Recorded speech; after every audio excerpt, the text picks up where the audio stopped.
Preamble అంటే ఏంటి, దాని గురించి తెలుసుకుందాం. నిన్న ఇంట్రడక్షన్ ఇచ్చా కదా, దానికి కొంచెం కంటిన్యూషన్ అనమాట. ఓకే, ఫస్ట్ పేజ్లో ఇండెక్స్లా ఉంటుంది. ఇండియా అంటే ఏంటి, వాట్ ఈస్ ఇండియా, ఇది ప్రియాంబుల్లో ఉంటుంది. ఇండియా అంటే ఏంటి, మనకున్న గోల్స్ ఏంటి అని చెప్పి. నో అదర్ కంట్రీ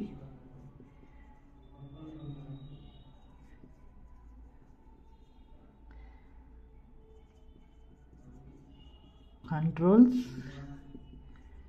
ఇండియా, ఇది ఫస్ట్ పాయింట్. సెకండ్ పాయింట్ వచ్చేసి సోషలిస్ట్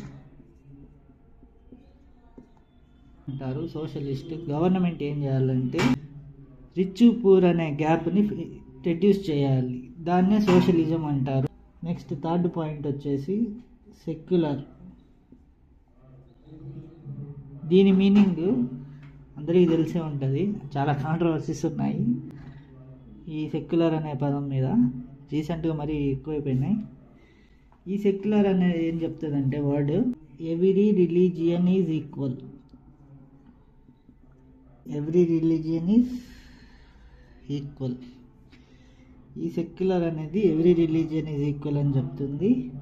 ఓకే, స్టేట్ రిలీజియన్ అంటే ఒక పెద్ద రిలీజియన్ ఏదైనా కానీ ఉండదు, అందరికీ ఒకటే. ఒకవేళ అక్కడ పాపులేషన్ ఎంతమంది ఉన్నా కానీ అందరు సమానమే అని చెప్తుంది అన్నమాట.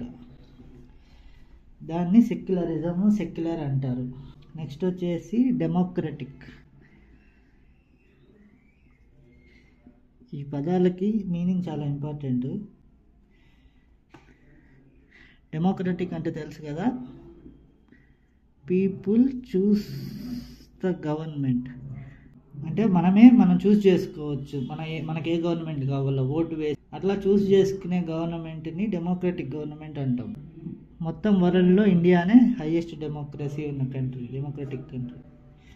గుర్తుపెట్టుకోండి. రిపబ్లిక్ అనే సినిమా ఉంది కదా, అది కాదు. ఈ ప్రెసిడెంట్, ఈ కింగ్ అనేటోళ్ళు బై బర్త్ ఉండరు, దాన్ని రిపబ్లిక్ అంటారు. మనల్ని రూల్ చేసే వాళ్ళు బై బర్త్ అట్లా రారు, అంటే వాళ్ళకు అర్హత ఉండాలి, అర్థమైందా? దాన్ని రిపబ్లిక్ అంటారు. అంటే ఎలక్షన్స్ లాగా ఇలా ఎన్నుకోరు. ఫైనల్గా ప్రియాంబుల్ అంటే who we are and what we stand for. So ఇక్కడితోటి ఈ ప్రియాంబుల్ చాప్టర్ అయిపోయింది.